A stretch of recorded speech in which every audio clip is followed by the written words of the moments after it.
Muy bien, muy buenas noches, estimados estudiantes. Bueno, en primer lugar, las disculpas de caso. Recién he podido conectarme por todo este caos que ha estado pasando, pero bueno, ya estoy ahorita ya en, en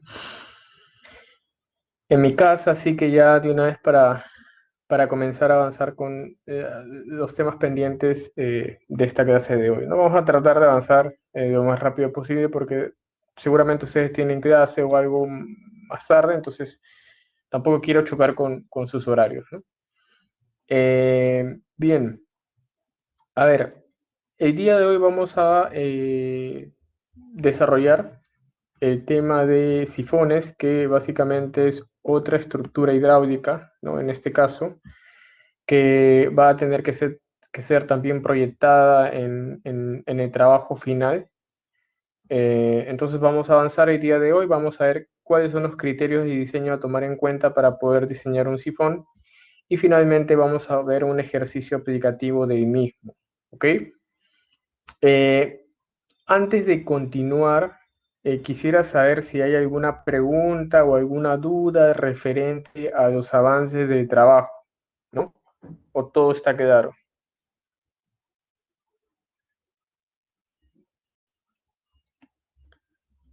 ¿Habrá alguna pregunta, alguna duda o hasta el momento todo está claro con respecto al trabajo final?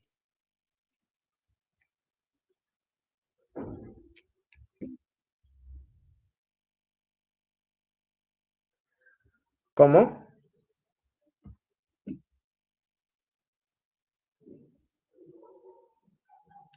Para el segundo avance se despide, en este caso, el diseño de una rápida, ¿no? De una caída y también el diseño de una rápida, ¿ok? Eso es básicamente lo que se despide para esta segunda entrega, ¿no?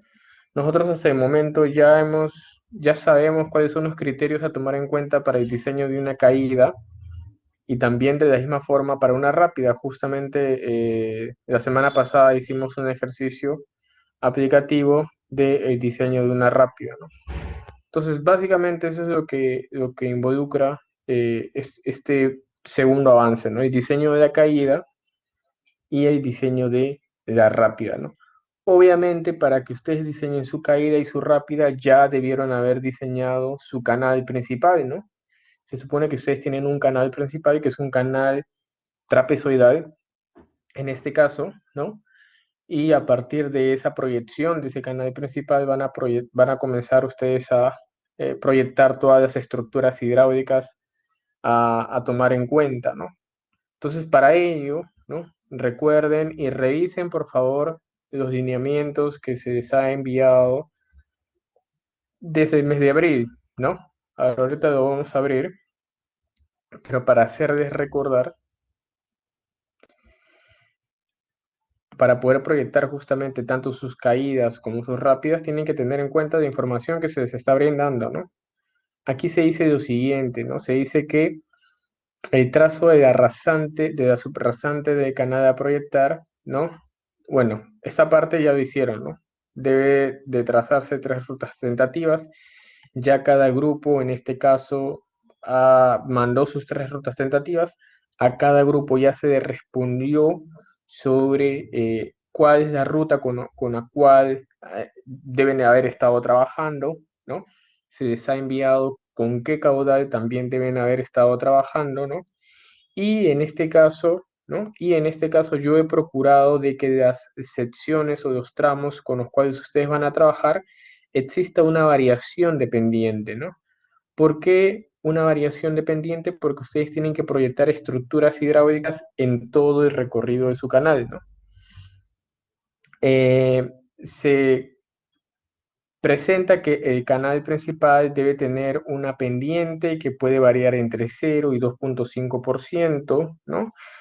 Para el caso de una caída, ¿no? Por ejemplo, si hay un desnivel, un tramo que tenga una pendiente entre 2,5 a 6%, entonces yo podría proyectar en esa zona una caída, ¿no? Por ejemplo, si la pendiente es mayor al 7%, yo podría proyectar una rápida, ¿no? Y por ejemplo, si es que yo tengo depresiones, ¿no? debería proyectar un sifón, ¿no? Entonces, se ha tomado en consideración eso y sobre la base de eso es que justamente eh, se debe proyectar y diseñar todas las estructuras planteadas en el problema, ¿no? Entonces, esta información ustedes la tienen desde principios de abril y evidentemente tienen que tomar en consideración para poder proyectar sus estructuras hidráulicas. ¿Ok? ¿Quedó claro?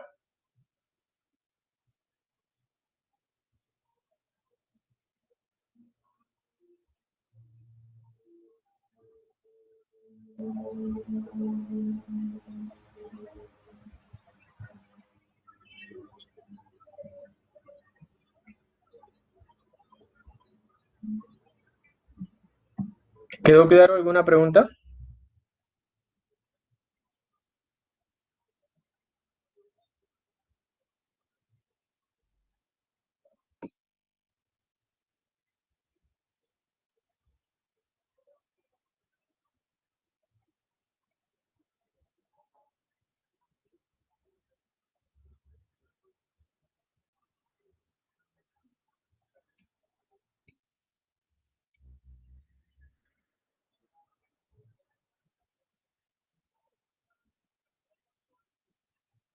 Pero ya te respondí, José. Yo respondí un correo. A ver, revisa, por favor, porque yo te respondí eso ya hace un par de semanas sobre la ruta tentativa. A ver, por favor, confírmame. Sí, sí.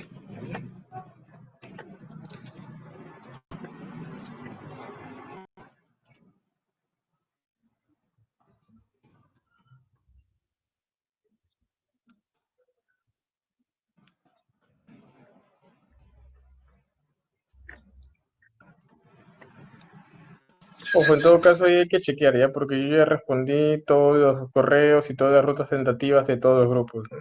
Entonces, Ok, eso ya se respondió hace días. ¿Ah? no, lo que sí salió fue el caudal, ¿no? Que nos dio cada grupo, creo. Ya. Pero lo de las rutas tentativas no he podido verificarlo. Si no, en todo caso lo verifico en la clase y le respondo, ingeniero. Sí, verifica. ¿Cuál es tu apellido? Grupos Sánchez, ¿Tú eres Sánchez el que Guillén. enviaste el correo? Sí, yo le envié. Ya, a ver, vamos a ver. Tú es grupo 5, ¿no? Así es, ingeniero.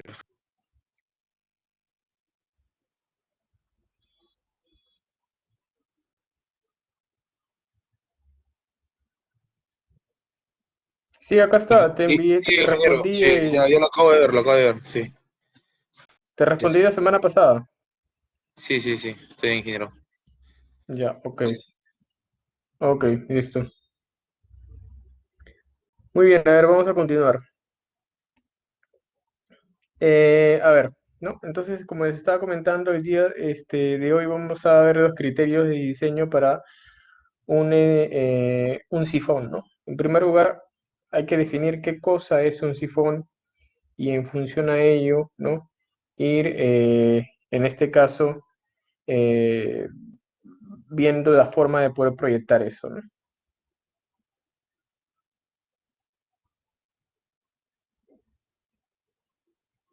A ver, veamos. Aquí vemos estructuras hidráulicas, en este caso los sifones, ¿no? ¿Qué básicamente es un sifón? Un sifón es una estructura que te va a permitir captar agua desde un punto hacia otro, ¿no? En donde básicamente exista un desnivel, ¿no? O una depresión, como justamente estamos viendo aquí a continuación. Eh, Obviamente yo no podría, ¿no? Yo no podría llevar el agua en ese sentido, ¿no? O sea, es decir, no voy a construir un canal colgante, ¿no? No es práctico, no es seguro, ¿no? Entonces, obviamente, cuando yo tenga depresiones, eh, lo más lógico es que yo me pueda conducir el agua por justamente la rasante del terreno, ¿no? Pero en este caso hay que tener en cuenta que yo en esta zona que está aquí ya no voy a poder conducir el agua por gravedad, ¿no? Recuerden que un canal se conduce de agua por gravedad, pero en este caso, la conducción de agua lamentablemente ya no va a poder ser por gravedad, ¿no? Entonces, aquí es básicamente donde van a entrar a tallar los sifones, ¿no? Para poder en ese sentido trazar esa estructura. Entonces, sobre la base de esto, ¿no? ¿Qué cosa es un sifón, ¿no? Básicamente un sifón es un conducto cerrado, es decir, es una tubería, ¿no? Si ustedes se dan cuenta, es una tubería que va a trabajar a presión, ¿no? Necesariamente tiene que trabajar a presión porque de alguna u otra forma no se podría llevar el agua de un desnivel a otro desnivel, ¿no? Necesariamente tiene que trabajar bajo presión, ¿no? Y justamente esta estructura se va a utilizar para poder conducir agua, ¿no? Por ejemplo, en el cruce del canal con una depresión topográfica o de repente con una quebrada, ¿no? Inclusive con otro canal también. Es importante tener en cuenta que los sifones invertidos se utilizarán si el nivel de superficie libre del agua es mayor, evidentemente, al rasante del obstáculo, ¿no? Eh, ¿Cómo es que básicamente va a trabajar un sifón? Va a trabajar en función a una diferencia de niveles, ¿no? Va a existir una diferencia de niveles y sobre la base de esa diferencia de niveles se va a producir la conducción de agua, ¿no? Evidentemente, como vamos a trabajar con la condición de que el flujo va a desplazarse por presión, porque va a existir una presión que va a hacer posible de que se pueda conducir agua. Entonces aquí hay que acordarnos de nuestros conceptos que nosotros teníamos de mecánica de fluidos, ¿no? En mecánica de fluidos nosotros teníamos justamente que para evaluar o determinar, ¿no? Caudales, velocidades de flujo, ¿no? Aplicábamos básicamente las ecuaciones de energía, ¿no? Y evidentemente cuando aplicamos las ecuaciones de energía, de un punto a otro van a existir pérdidas, ¿no? Entonces, evidentemente como un sifón va a trabajar a presión, va a estar expuesto a pérdidas de carga, ¿no? Pérdidas de energía que vamos a tener que tomar en cuenta en el momento de diseñar un sifón, en este caso, ¿no? ¿Qué elementos van a constituir en ese sentido un sifón? Al igual que las otras estructuras, siempre va a existir transiciones, ¿no? Transiciones tanto en la entrada como transiciones en la salida, ¿no?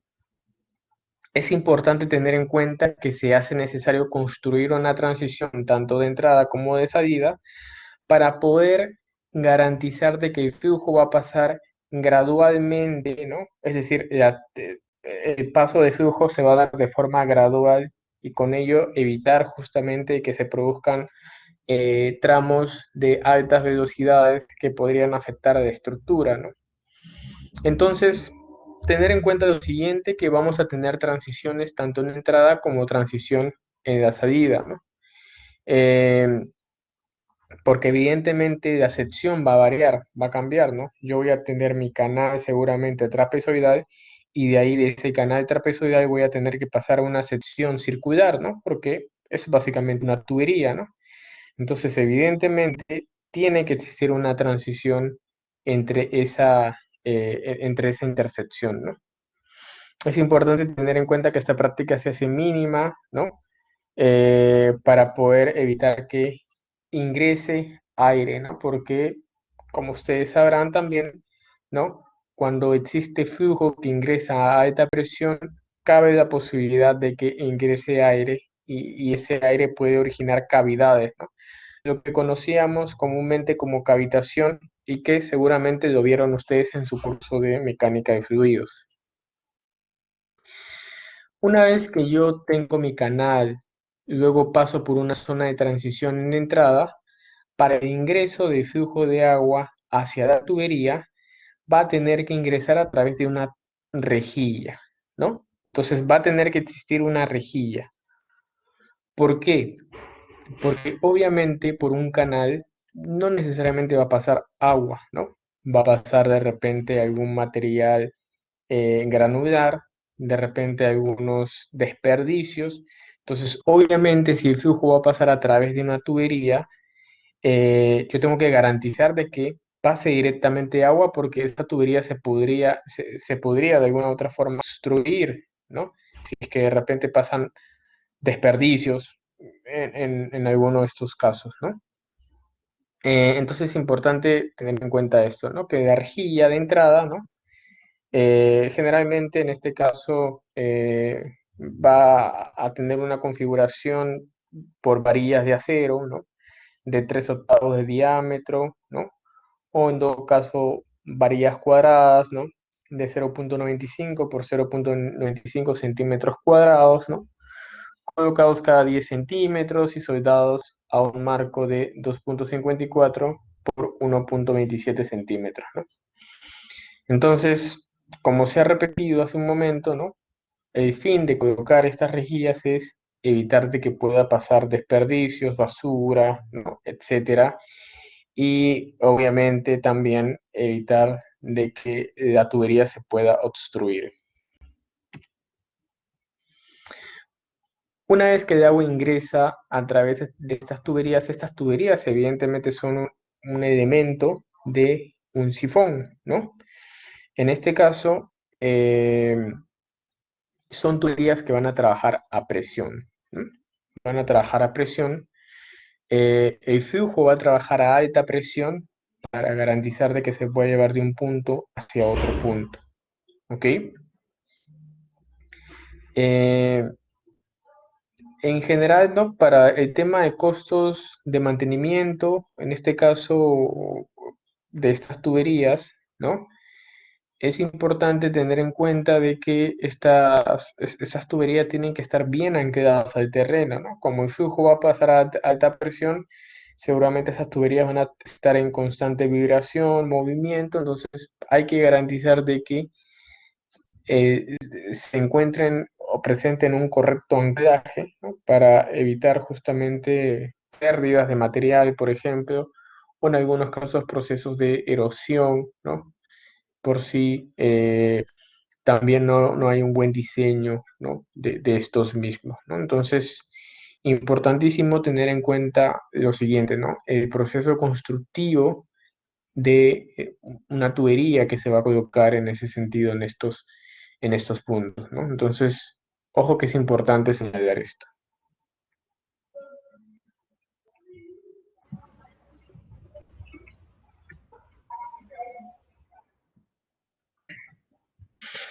Generalmente, ¿qué materiales van a componer esas tuberías? Usualmente los va a componer acero comercial, ¿no? Principalmente, que de alguna u otra forma son fabricados por aceros soldados, ¿no? En general son tuberías de acero, ¿no? El material principal en este caso va a ser una tubería de acero, ¿no? Se recomienda, sí, proteger esas tuberías de acero con una capa de pintura, ¿no? Eh, Porque evidentemente yo tengo que garantizar que mis tuberías tengan una vida útil importante, ¿no? Ustedes saben que el acero está expuesto, en este caso, a procesos de oxidación, ¿no? Entonces, evidentemente, ello va a llevar a que de alguna u otra forma, ¿no? Exista, en este caso, ¿no? Algún proceso de erosión por oxidación, ¿no? Entonces, antes de evitar eso y antes de tener altos costos de mantenimiento, se podrían proteger estas tuberías con estos tipos de pintura, ¿no? Eh, Estas tuberías, ¿no? Tienen que estar correctamente ancladas al terreno porque, como se vuelve a repetir, los flujos van a pasar a una alta presión, entonces puede tener, en este caso, algún proceso de desprendimiento del suelo, entonces para evitar eso, ¿no? Una correcta instalación, ¿no? Otro punto a tener en cuenta son las velocidades en el conducto en sí, ¿no? Generalmente las velocidades de diseño en sifones van a ser bien elevados, ¿no? Entre 2,5 y 3,5 metros por segundo. Mientras que si yo tengo de repente una estructura pequeña, un sifón pequeño, estas velocidades van a encontrarse alrededor de 1,6 metros por segundo, ¿no? Importante tener en cuenta que un sifón, eh, para que se considere un sifón bien largo, ¿no? En este caso, su longitud tiene que ser más de 500 veces el diámetro, ¿no? Entonces, si su longitud es mayor a 500 veces el diámetro, yo podría decir que es un sifón de gran extensión, ¿no? Si no es así, será un sifón pequeño. Aquí tenemos justamente el proceso o el funcionamiento de un sifón, ¿no? Como se vuelve a repetir, un sifón trabaja a presión, como si fuera una tubería, ¿no? Y importante tener en cuenta que un sifón siempre tiene que encontrarse ahogado, ¿no? Eso es importante, lo voy a resaltar por aquí. Esto es importante y lo tengo que resaltar por aquí, ¿no? Un sifón debe estar ahogado tanto en la entrada como también en la salida, ¿no? ¿A qué me refiero con ahogado, ¿no? Aquí está mi tubería, ¿no? Esto de aquí es mi tubería.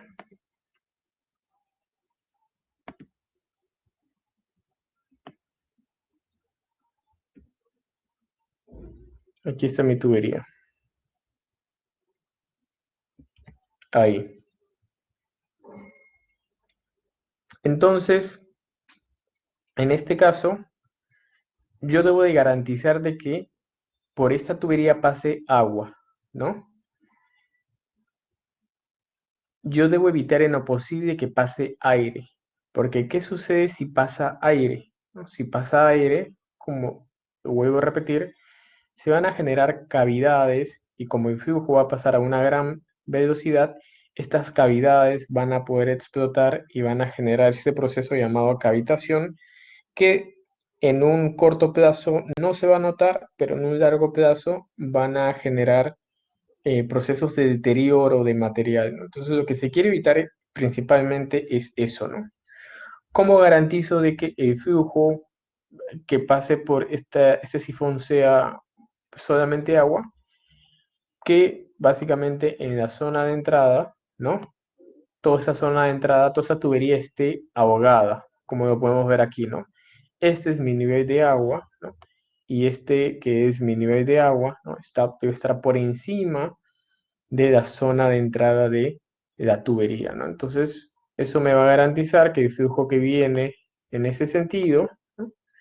Va a ingresar y voy a evitar en lo posible que ingrese aire que pudiese afectar a la estructura, en este caso, ¿no? Entonces es importante considerar estas situaciones que podrían afectar, ¿no? ¿Qué otro punto es importante tomar en cuenta? Recuerden que hay pérdidas, ¿no? Al trabajar justamente con tuberías, tengo que evidenciar y determinar pérdidas. Van a existir pérdidas de una u otra forma, pérdidas tanto por fricción, quizás una pérdida por la misma rejilla, ¿no? Al momento de ingreso del agua, ¿no? Y algunas otras pérdidas más que las vamos a ir viendo en el transcurso de la clase.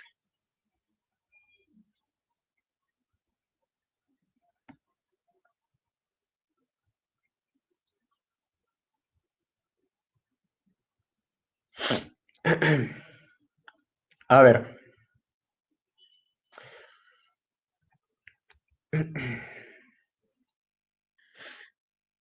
¿qué cosa es B sub T? B sub T representa la velocidad media de la tubería en metros por segundo. ¿Qué cosa significa D o qué cosa representa D? D representa el diámetro de la tubería de acero, ¿no? En este caso, el sifón funciona por diferencia de presiones, exacto, ¿no? Esta diferencia de presiones o de cargas debe absorber justamente todas las presiones, las pérdidas en el sifón, ¿no? Entonces, para que exista un equilibrio, esta diferencia de presiones tiene que absorber toda esa diferencia de cargas, ¿no? En ese sentido, para que yo pueda garantizar de que mi flujo de agua llegue de un punto hacia otro, entonces la diferencia de carga Z debe ser mayor que las pérdidas totales en mi sifón, ¿no? Entonces, a partir de eso yo puedo determinar básicamente algunos conceptos, ¿no? Por ejemplo, ¿cómo podría determinar mi carga mínima, ¿no? La carga mínima la podría determinar, esto es una ecuación empírica, ¿no? La carga mínima sería igual a 0,3 veces multiplicado por mi velocidad media de mi tubería por la raíz de D, que sería la raíz del diámetro de la tubería de acero, ¿no? Que es de mi sifón, ¿no? Entonces esa es una primera ecuación. Tenemos una segunda ecuación que me dice que mi carga mínima será igual a 0,5 el diámetro multiplicado por mi velocidad media de tubería sobre la raíz de diámetro, todo esto elevado a 0,55.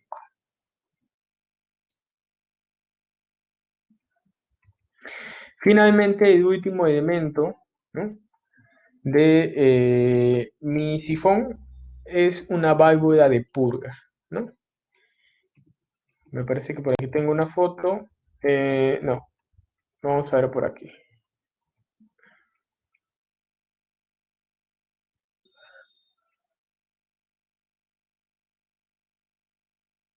Aquí está.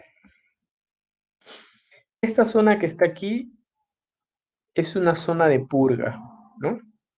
Una zona de purga. Por aquí tenemos otra. Aquí está.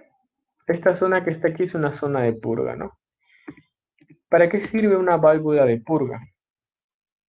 Una válvula de purga se va a colocar en la parte más baja justamente de mi tubería, ¿no? De las tuberías que van a pasar.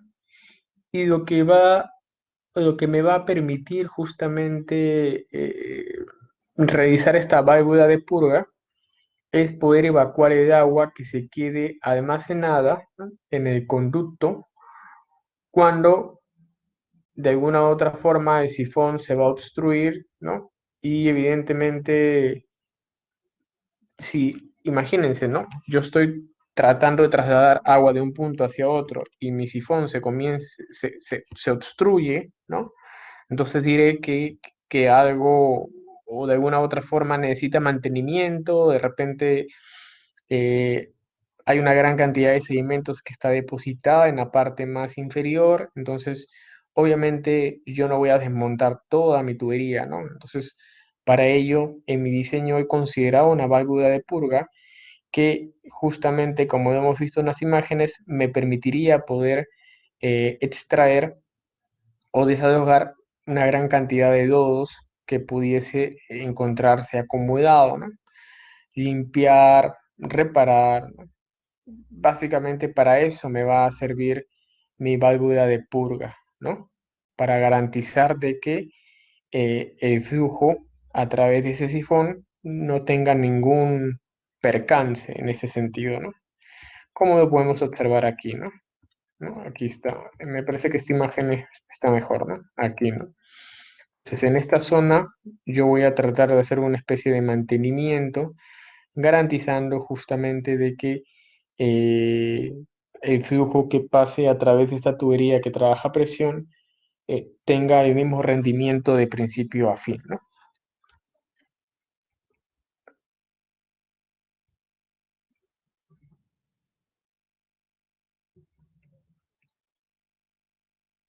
Criterios de diseño a tomar en cuenta para un sifón.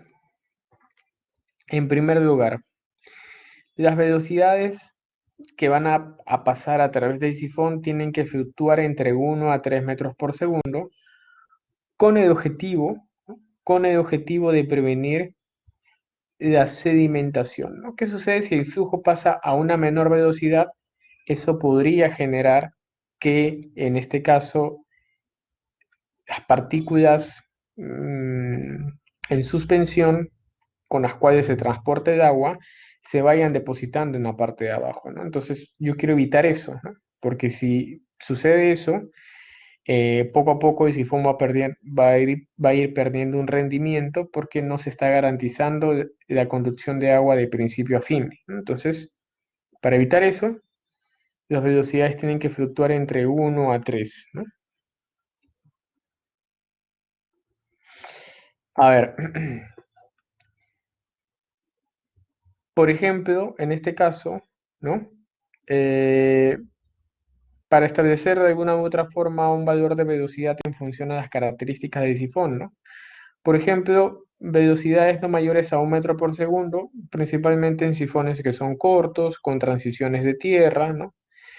Eh, para velocidades no mayores a 1.5, ¿no? En sifones cortos, con transiciones de repente de concreto, ¿no?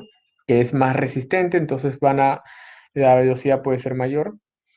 Y velocidades no mayor a 3 metros por segundo cuando se trate de sifones que son largos, con transiciones de concreto en este caso, ¿no?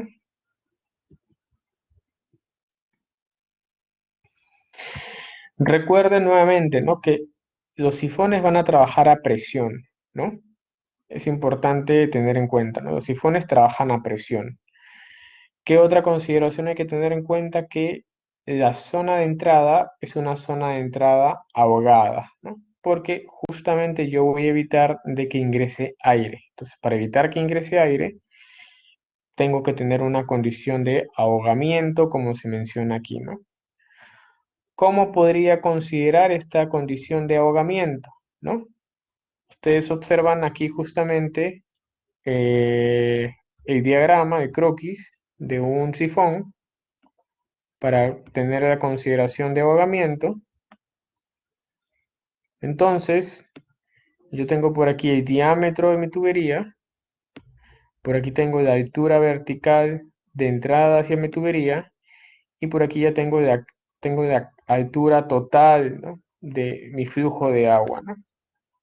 Entonces, obviamente, la diferencia entre la altura de total de mi flujo de agua y la diferencia de la altura en la entrada de mi tubería, esa diferencia me tiene que dar una altura de ahogamiento, ¿no? Esa altura se le conoce como altura de ahogamiento, ¿no?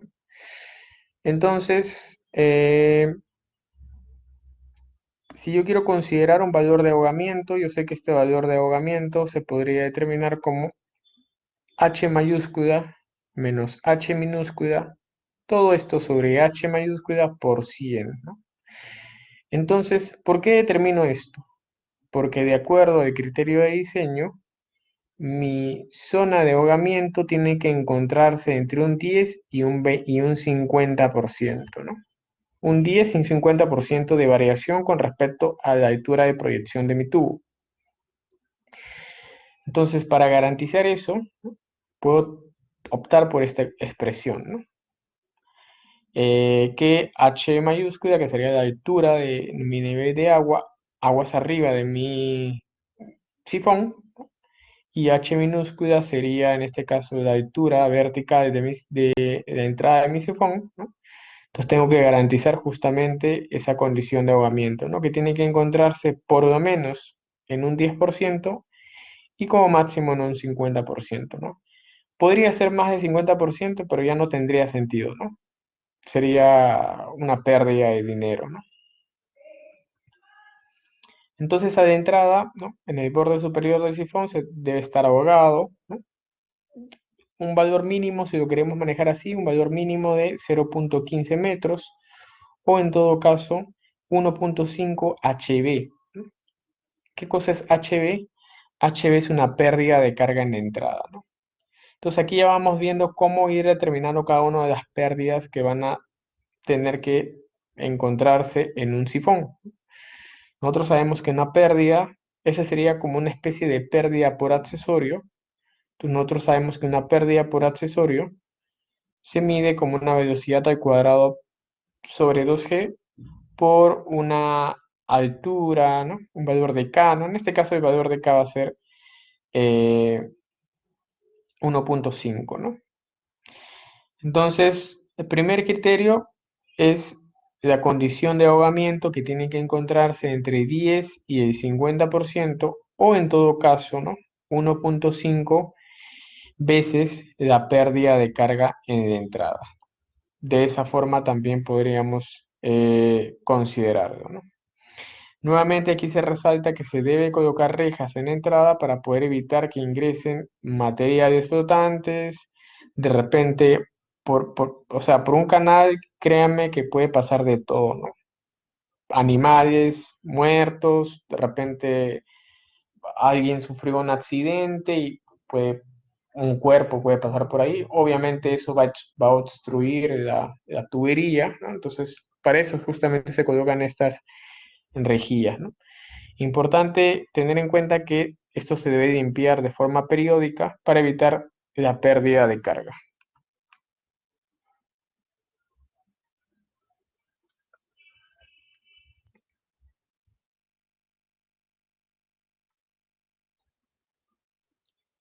Aquí tenemos un cuadro extraído de Máximo Billón que nos indicaría valores de diámetros de tuberías, ¿no? En función a caudales, ¿no?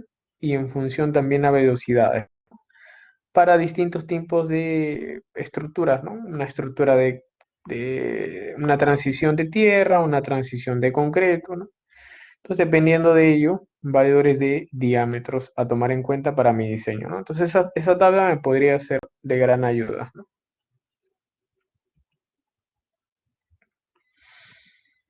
Entonces, ¿cuál es el criterio de diseño a tomar en cuenta en un sifón? El criterio de diseño es el siguiente, ¿no? Ese es el criterio de diseño, el que está aquí.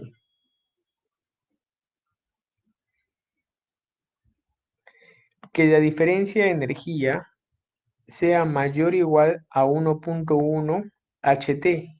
¿Qué cosa es HT?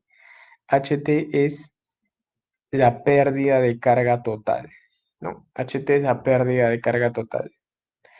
Entonces yo estoy por aquí y quiero llevar agua a este punto, ¿no? Entonces yo voy a tener una energía en entrada, yo voy a tener una energía en la salida y además voy a tener, ¿no? Aquí justamente se menciona, ¿no? Energía en entrada, voy a tener una energía en la salida y voy a tener una pérdida de carga total que va desde la entrada hacia la salida, ¿no?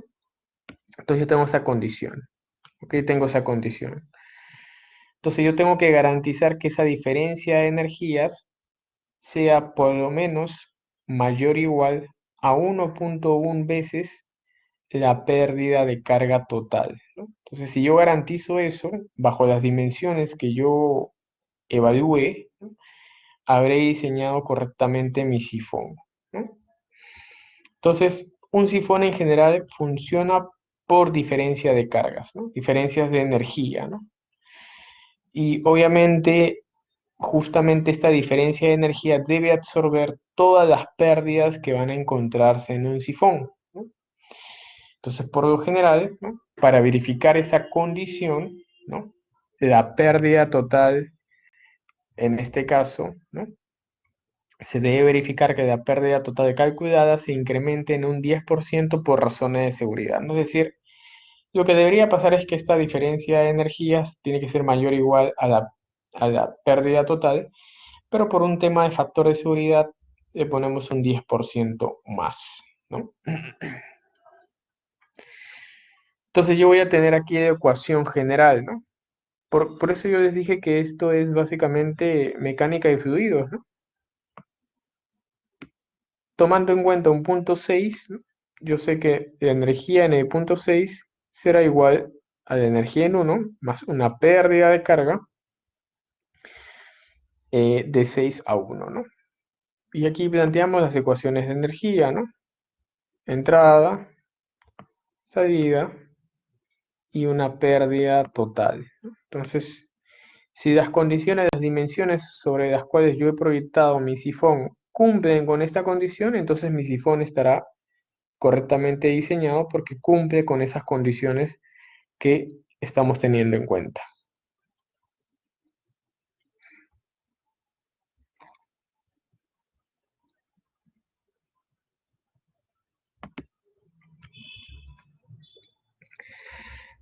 Entonces procedamos a determinar en este caso cada una de esas pérdidas de energía, ¿no? Porque, a ver, en esta ecuación de delta de mayor o igual a 1.1, yo lo que necesito determinar es mi pérdida total de energía, ¿no?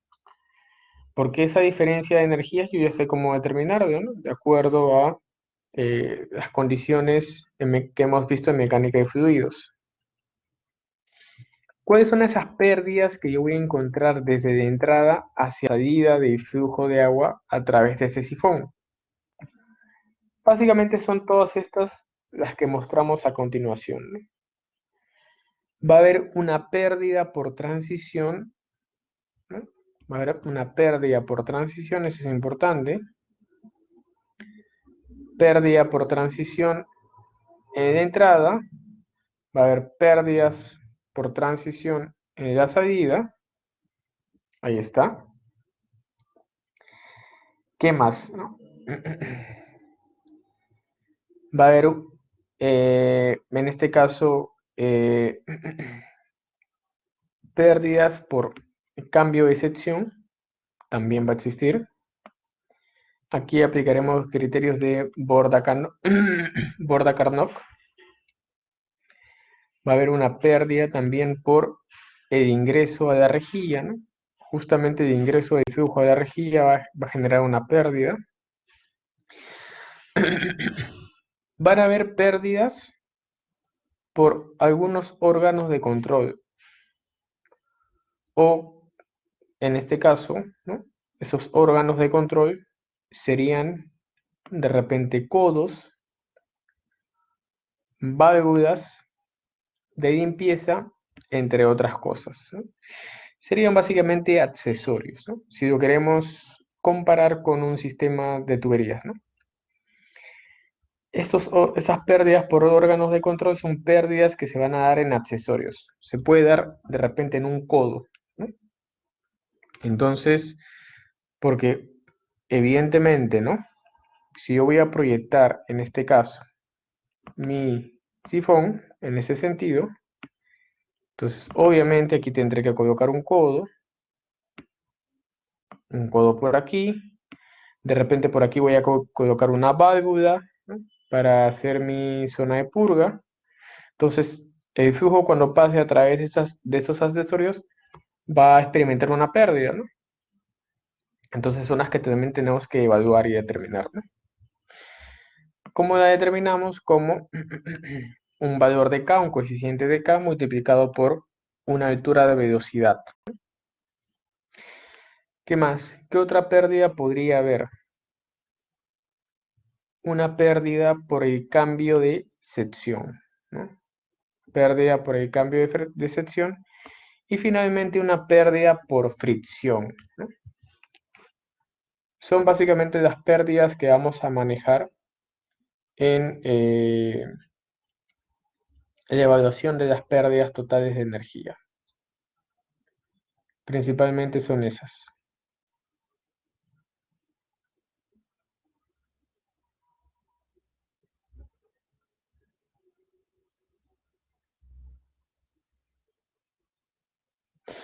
A ver, ¿cuáles son las pérdidas de carga por transición tanto en entrada y en la salida? ¿No? ¿Cómo vamos a determinar estas pérdidas de transición tanto en entrada y en salida?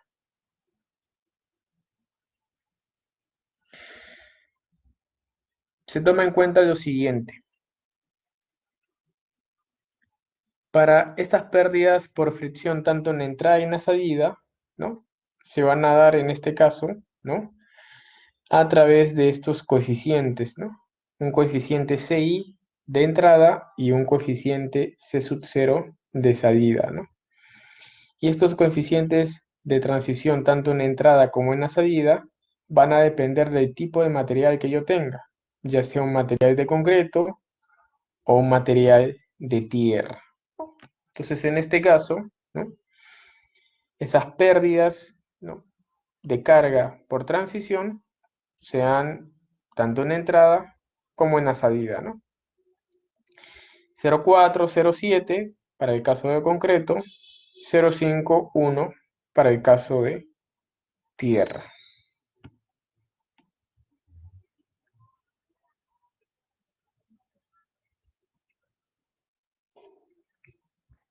¿Qué otro tipo de pérdida tengo? Tengo una pérdida de carga por rejillas. Pérdida de carga por rejillas. Entonces estas pérdidas de carga por rejillas básicamente se debe a que va a existir un cambio de sección, ¿no? Va a haber una obstrucción, ¿no? Es decir, la sección transversal original se va a reducir, ¿no? Y esta sección original que se va, en este caso, a reducir, hay que también tomar en cuenta, ¿no? Entonces las pérdidas de carga en las rejillas se deben a que básicamente se van a producir obstrucciones, contracciones y alguna resistencia por el mismo rozamiento, ¿no? Para ello vamos a tener en cuenta eh, algunas ecuaciones, como es el caso de la fórmula de Krieger, que presenta un buen criterio para poder evaluar estas pérdidas, ¿no? ¿Cómo voy a evaluar la pérdida de esta forma? Mi pérdida de carga por rejilla será igual, ¿no?, a un coeficiente K sub T. K sub T es el coeficiente de pérdida en la rejilla, ¿no? Eh, ¿Cómo determino este coeficiente de pérdida en la rejilla? Por toda esta expresión que a su vez, ¿no?, que a su vez tiene, por ejemplo, A sub n, que sería el área neta a través de la rejilla, A sub g, que sería el área bruta a través de la rejilla y sus soportes. Entonces, de esa forma voy a determinar este valor de coeficiente de pérdida por rejilla. Y finalmente, ¿no?, ¿cómo voy a determinar esta velocidad a través de la rejilla? Esta velocidad a través del área de la rejilla va a ser igual a B sub ing, que sería la velocidad de ingreso, todo esto multiplicado por E sub n, que sería el espacio neto a través de la rejilla, sobre E sub g, que sería el espacio bruto a través de las rejillas y sus soportes, ¿no? Entonces, básicamente es un análisis de ecuaciones que me permitiría, en este caso, poder determinar este valor de eh, pérdida de carga a través de rejillas. ¿Qué otra pérdida tengo que tomar en cuenta? Una pérdida de carga por entrada al conducto. ¿Cómo determinamos esta pérdida de carga por entrada de conducto? Esta pérdida de carga por entrada de conducto se determina como K sub E, que es el coeficiente que depende de la forma de entrada de conducto, ¿no? Nuevamente, K sub E es en este caso el coeficiente que depende de la forma de entrada al conducto. Y B sub S es la velocidad en el conducto de mi sifón. Entonces estas son pérdidas directamente ya en el conducto, ¿no?, en la zona de entrada del conducto. Este coeficiente que depende de la forma de entrada del conducto se puede determinar dependiendo justamente de la forma de la entrada, ¿no?, como aquí mismo se menciona en este cuadro, ¿no? Una compuerta de pared delgada con contracción suprimida en lados y en fondo tendrá un valor de K sub E igual a 1. Entrada con arista en ángulo recto 0.5, entrada con arista ligeramente redondeada de 0.23, ¿no?, entrada con arista completamente redondeada 0.1 y entrada bocinada circular de 0.004, ¿no? ¿Qué otra pérdida tengo? Tengo una pérdida por fricción, ¿no? A ver, esta pérdida por fricción ya es conocida también por ustedes, ¿no? Esto ya lo han visto ustedes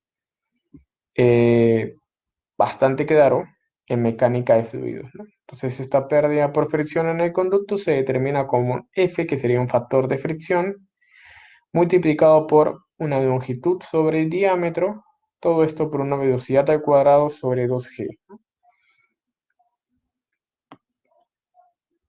Y bueno, ¿no? En este caso, E siendo la longitud total del conducto y R sub H siendo mi radio hidráulico, que sería mi diámetro hidráulico sobre 4.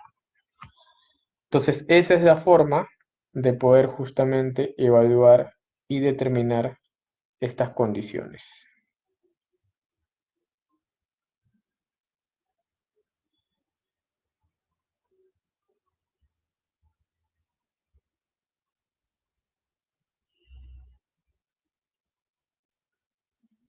No sé si hasta aquí hay alguna pregunta.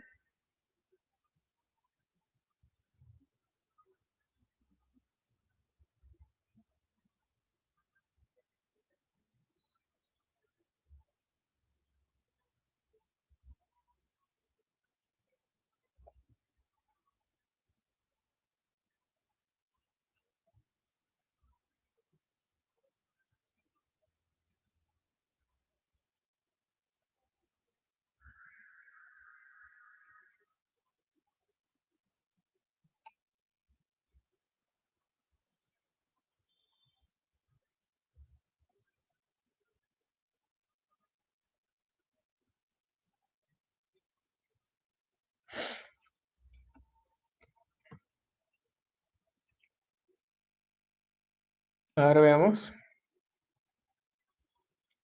Todo claro, perfecto. Sí, básicamente el diseño de un sifón no es complicado. Si se dan cuenta, es básicamente determinar pérdidas, ¿no? Y al final, una vez que han determinado ustedes las pérdidas, las van a comparar con su diferencia de energías y tiene que cumplirse esta condición, ¿no? La que está aquí, ¿no? Que esta diferencia de energías tiene que ser mayor o igual a 1.1, en este caso, ¿no? La pérdida total, ¿no? Que sería la sumatoria de todas las pérdidas de energía. Simplemente, es simplemente eso nada más, ¿no? Entonces aquí teníamos la pérdida por fricción en mi conducto.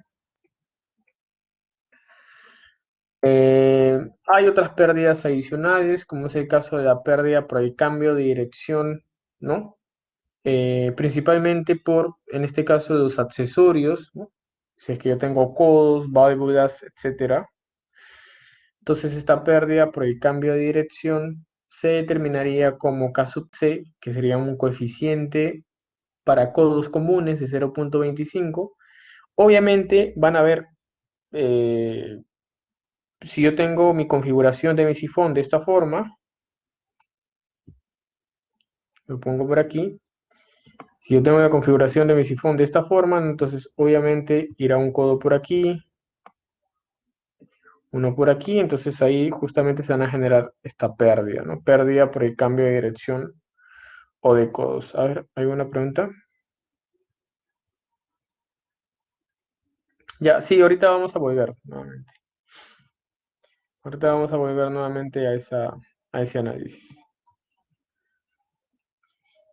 Ya, entonces, ¿cómo determino esta pérdida por el cambio de dirección o de codos? Lo determino como H sub C, que en este caso, no, es igual a K sub C, que es este coeficiente para codos, que es 0.25. Todo esto por la raíz de delta, que sería el ángulo de deflexión, ¿no? El ángulo que se forma justamente en esa zona de codo, sobre 90, y todo esto por b al cuadrado entre 2g, ¿no? Y finalmente una pérdida de carga en la salida de mi conducto, ¿no? Así como había una pérdida de carga en la entrada, que estaba por aquí,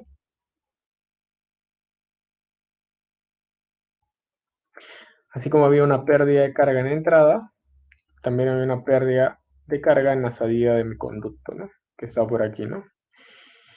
Esta pérdida de carga en la salida se determina como, ¿no? B sub S, que es la velocidad en el conducto de sifón al cuadrado, menos B sub C, que es la velocidad aproximada en la caja, es decir, en la zona de canal, ¿no? Al cuadrado también, todo esto sobre 2G, ¿no? En forma práctica, ¿no? En forma práctica, H sub S es 2 veces H sub E. ¿Y qué cosa era H sub E? H sub E era la pérdida,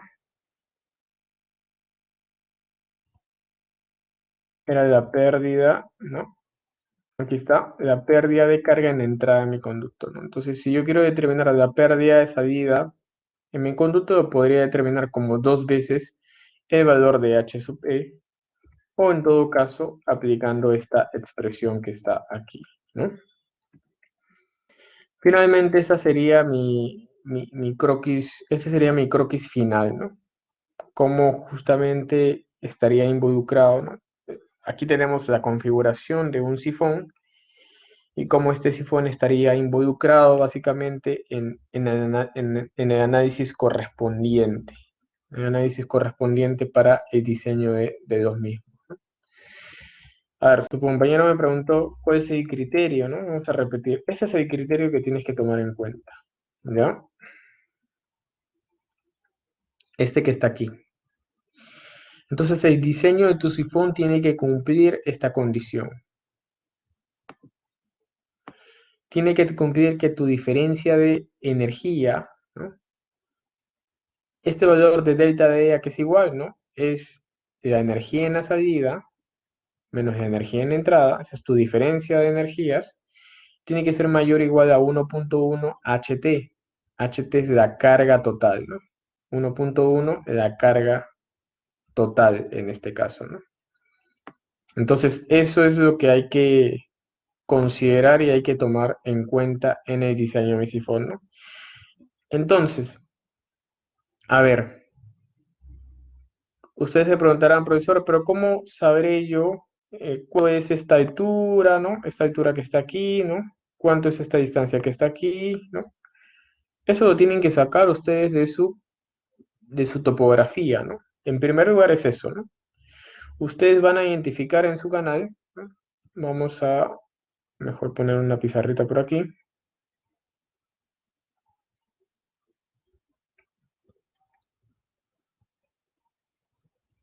Aquí está. Entonces, ustedes van a tener su terreno seguramente que está algo así, ¿no? De repente por aquí está así, ¿no? De repente se va así y de repente se va algo así, ¿no? Entonces ustedes mismos tienen que identificar, ¿no? ¿Qué tipo de estructuras pueden ir proyectando, ¿no? Por ejemplo, en esta zona que está aquí, se podría proyectar una caída, ¿no? Tu canal viene en ese sentido,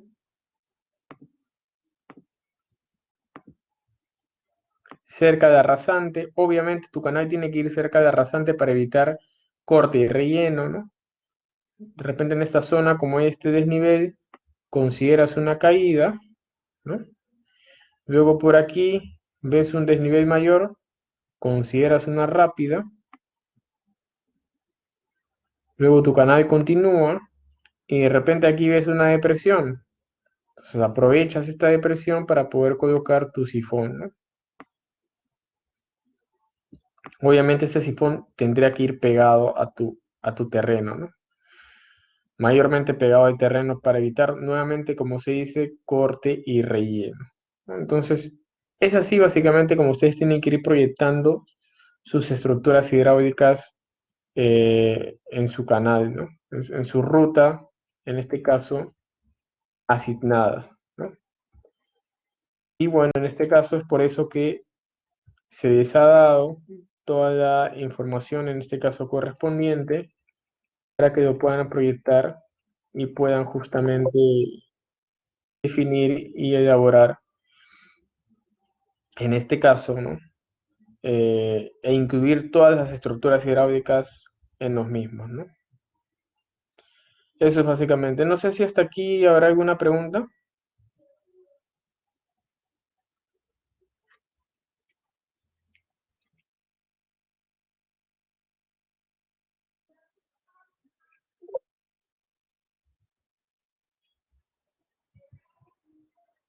Preguntas referentes al diseño que tienen que hacer. Todo está claro, o sea, todo el mundo tiene claro todo lo que tiene que hacer en el trabajo, porque eso es lo que me preocupa también bastante, ¿eh? Hasta ahorita no veo ninguna pregunta o duda referente al trabajo, ¿no? Seguramente el delegado me ha preguntado unas cuantas cosas, pero entenderé que todo está claro para ustedes.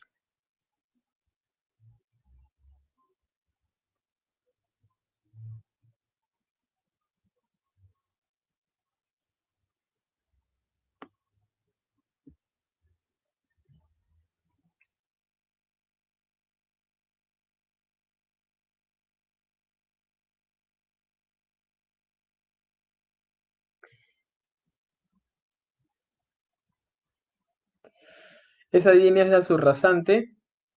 Sí. A ver, ustedes tienen que tener en cuenta de que les están diciendo en el trabajo que para que tracen su canal tiene que encontrarse entre una pendiente de 0 a 2,5%, ¿no? Entonces, obviamente ustedes tienen que tratar de asemejar la rasante de su canal de tal forma de que se evite que exista un proceso o un tema de corte y relleno, ¿no? Entonces, eso es lo primero que tienen que tomar en consideración, ¿no? Tratar de ajustar la pendiente de su canal a la pendiente de la rasante de su terreno. Y obviamente luego de eso verificar las pendientes, ¿no? Eso lo pueden hacer tranquilamente en el Civi 3D, ¿no? Y en función de esas pendientes que les vayan saliendo, ir proyectando las estructuras justamente en donde evidentemente se necesite colocar aquella estructura, ¿no? Eh, si hay un desnivel, podría aprovechar para utilizar una caída. Si hay un desnivel mucho mayor, podría de repente considerar una rápida. Si hay una especie de depresión, podría considerar en este caso un sifón, ¿no?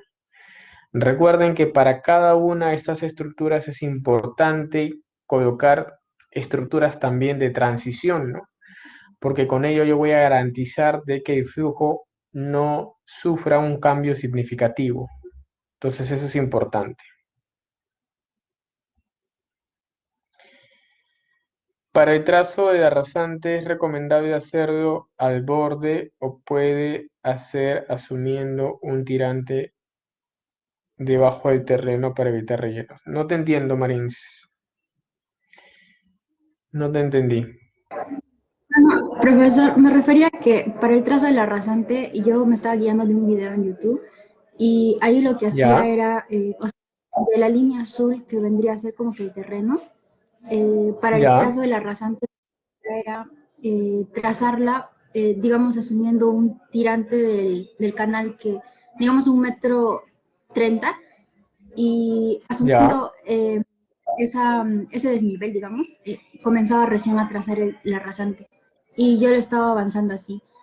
Y principalmente era ya. para evitar los retos, porque, ajá, no sé si está bien. Es decir, tú de esta línea roja, perdón, de esta línea azul, tú trazas un offset, ¿no? Ajá, ajá, sí, más o menos. Claro, como Ya, pero el entonces, terreno no es, digamos, todo eso. Sí. pero vas a tener puro corte, en todo caso. ¿Cómo? Vas a tener puro corte, digo. Ajá. Ya. Mira, no Mm, está mal, ¿no pero estaría mal eso? no estaría mal, pero Para hay que evitar tratar relleno, de, digamos. claro, no está bien, no estaría mal, pero Sí. recuerda que ustedes en ese trabajo son como una especie de proyectistas, ¿no? Entonces, Ujú. está bien, no quiero evitar relleno, pero tampoco quiero hacer tanto corte, pues, ¿no? Ya. Entonces, profesor, sería como tomarle un promedio, o sea, digamos, no tan al borde, pero más o menos que está. Claro, de tal forma que el corte y Mm, relleno se compensen, pues, ¿no? Y al final mm, no va a existir ese problema, pues, ¿no? ya, profesor. Ya, Gracias. perfecto.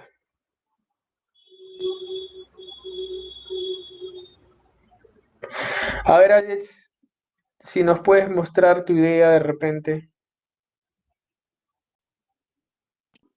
Sí, Profesor, justamente lo que eh, A ver, Alex, te voy a dar ¿podría? permiso para que lo hagas en la pizarra. Ah, sí, por favor. Como, Ya estás. mm, ok. Lo que pasa que justo también estamos averiguando, bueno, lo que he averiguado es que los canales trabajan por lo general en corte. Si digamos tenemos un terreno así, porque nosotros trazamos la subrasante, la subrasante vendría a ser la parte inferior del canal. Entonces nosotros hacemos primero la línea que sí al nivel del terreno para encontrar las pendientes y luego, como usted dice, se hace un offset con la altura del canal, que eso representaría la línea subrastante. Y por eso es que Exacto. los canales como que trabajan por lo general a corte, porque si esto fuera cambiar de color, a ver, si esto fuera mi línea subrastante, quiere decir de que el canal tendría como que una altura K, y eso como que creo no es real, no lo sé, porque no he visto en imágenes que los canales sean como que por acá que está el terreno y esta estructura estaría encima de ello. No sé si me entiende. Por eso, Sí, como lo explico, sí, claro. Ahora les entiendo bien. No, yo me refería, claro, está bien lo que ustedes están mencionando, ¿no? Yo me refería, o sea, tomando como base este nivel que está acá. mm, A eso me refería, ¿no? O sea, esa línea que yo dibujé era esta línea que está aquí, ¿ya? ay, ay, Pero, ay. re- pero recuerda lo siguiente, ¿no? No siempre tú vas a tener este caso, ¿no? O sea, imagínate que tú tengas una sección transversal de esta forma, ¿no? Y quieras proyectar tu canal, ¿no? Algo así. O sea, en algunos casos te va a quedar de esta forma, ¿no? Ujú. Porque imagínate, a ver, tú proyectas un canal con una pendiente, o sea, de repente proyectas un tramo con una pendiente de 1%, ¿no? Pero eso no significa que en todo tu tramo tu terreno va a ser homogéneo y vas a tener, o sea, de repente vas a tener zonas en donde tengas esta condición, pues, ¿no? O sea, a eso básicamente yo me refería, ¿no? Imagínate esto, ¿no? Aquí, de repente, lo proyectas a 1% y tu canal de repente al final te queda de esta forma, ¿no? Entonces, quizás aquí vas a tener que cortar, pero aquí vas a tener que rellenar, ¿no? A eso básicamente me refería, ¿no? ¿Ya? Ok, profesor, Pero sí, está bien lo que están haciendo, ¿no? Me parece que el ok, ok, criterio que han tomado está bien, ok, profesor, ok, muchas gracias. ¿ya?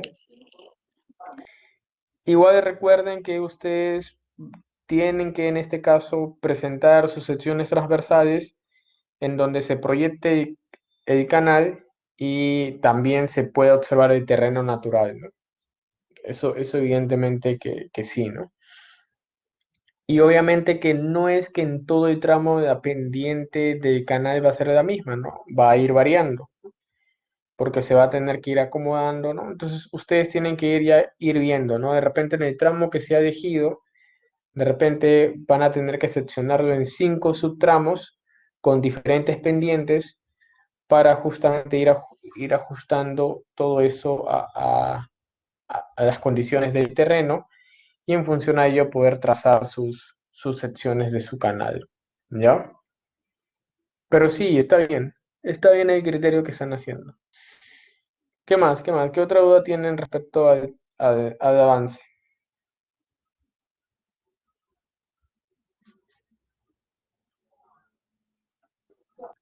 Profesor, otra consulta. Creo que se tiene que presentar dos planos. El plano donde, bueno, el perfil con la línea de la subrasante y adicionalmente el plano donde ya se muestra la estructura de la caída y otro plano de la rápida. En total sería tres planos, si estoy bien. Sí, se supone que el primer plano al que tú haces mención ya, o sea, lo único que faltaría colocar ahí sería el canal, ¿no? Porque ya ustedes ya habían hecho sus secciones transversales de la ruta en este caso, ¿no? Entonces ahí habría que incluir el canal simplemente, ¿no? Y los otros dos planos nuevos sí sería la caída y en este caso también la rápida, ¿no? Eso sí, Ok, ¿ya? profesor, gracias, gracias. ¿Ya? A ver, yo creo que es suficiente con una rápida, o sea, no les pido que me hagan 10 rápidas en todo el tramo, ¿no? suficiente con una rápida, la que ustedes crean conveniente en función a su criterio, y caídas pueden ser dos o tres, ¿no? ¿Ya? La idea es garantizarte que por lo menos haya una estructura de cada tipo en todo el tramo, ¿no? Eso es lo que hay que garantizar como mínimo, ¿no?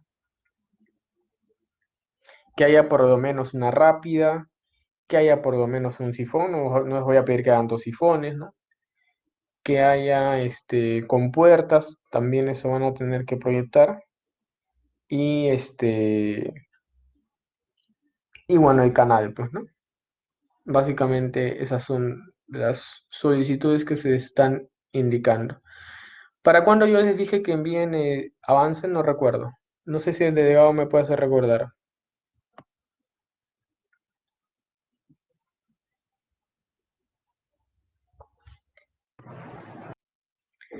Para el viernes.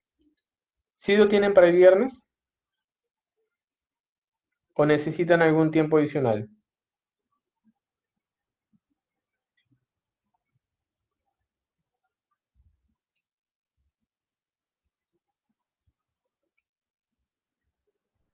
Ya, miren, yo creo que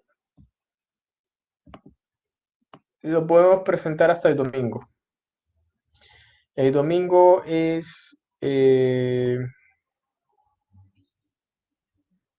el domingo es 13, sí. Hasta el domingo 13,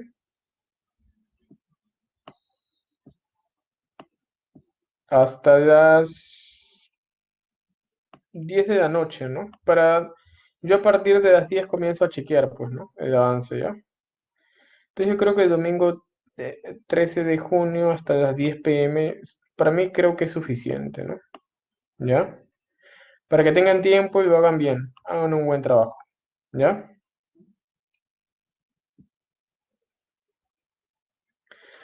¿Hasta qué tema viene la PC2? Me parece que viene sifones, ¿no? La PC2 es la semana 14, creo, ¿no? Este, debe venir todo lo que hagamos en toda esa semana, ¿no? Profe, es la Sifones. próxima semana, profesor. Semana 13. Ya, en todo caso, sifones va a venir, pues, ¿no? Hasta sifones vendría. Todo lo que hagamos esa semana. Sí, sifones. Hasta ahí vendría la PC2. Recuerden de que va a venir AutoCAD, perdón, GTRAS. Así que es importante que lo tomen en cuenta. Si va a ser a mano Excel, yo creo que va a ser Excel. ¿Ya? Excel. Lo voy a proponer para que sea en Excel. Y obviamente van a tener que adjuntar también su archivo de GTRAS, ¿no? Que eso es personal. Tienen que adjuntar no solamente los pantallazos, sino el archivo completo, ¿no? El archivo completo. La PC es en el horario de prácticas, ¿no? Su horario de prácticas es el día martes, entonces el martes es la PC, ¿no? En esas 2 horas que van a tener. ¿Ya? Eso para que quede claro, ¿no? El día martes estaría tomándose en este caso la PC. Va a ser en Excel, van a tener que incluir sus archivos en Excel y vendría hasta justamente lo que se vea esta semana, ¿no? O sea, hasta lo que vean, bueno, hasta sifones, ¿no? Básicamente. Hasta ahí vendría la PC número 2. ¿Qué más? ¿Alguna otra duda?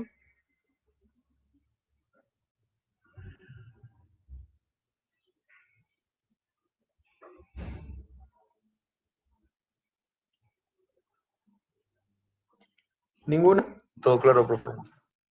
Yo creo que la próxima semana podemos hacer el ciclo pasado, el año pasado, el 2022, vino un ejercicio de sifones.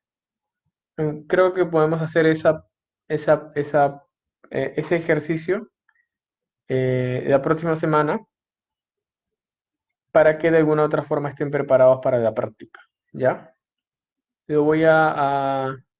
tengo denunciado, lo voy a resolver y se los presento en clase para que ustedes tengan también un ejercicio adicional para eh, para su presentación, ¿no? Para su preparación en este caso, ¿ya? Voy a buscar ese ejercicio que vino, recuerdo, el ciclo pasado de sifones y eso lo resolvemos con mayor calma la otra semana, ¿ya? ¿Qué más? ¿Alguna otra duda o consulta?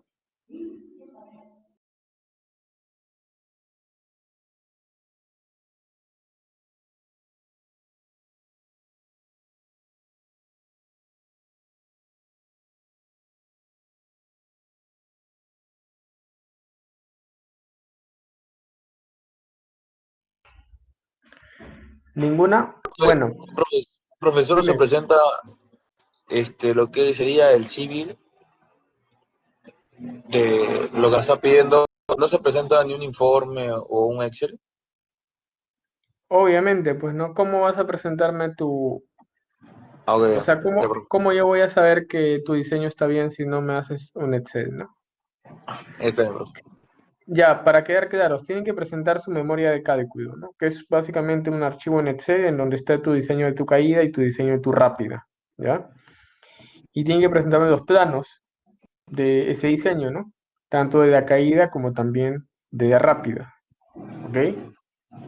Y obviamente el diseño de su canal, ¿no? Porque se supone que para hacer una caída y una rápida tienen que haber diseñado su canal, ¿no? Si no, no van a poder en este caso.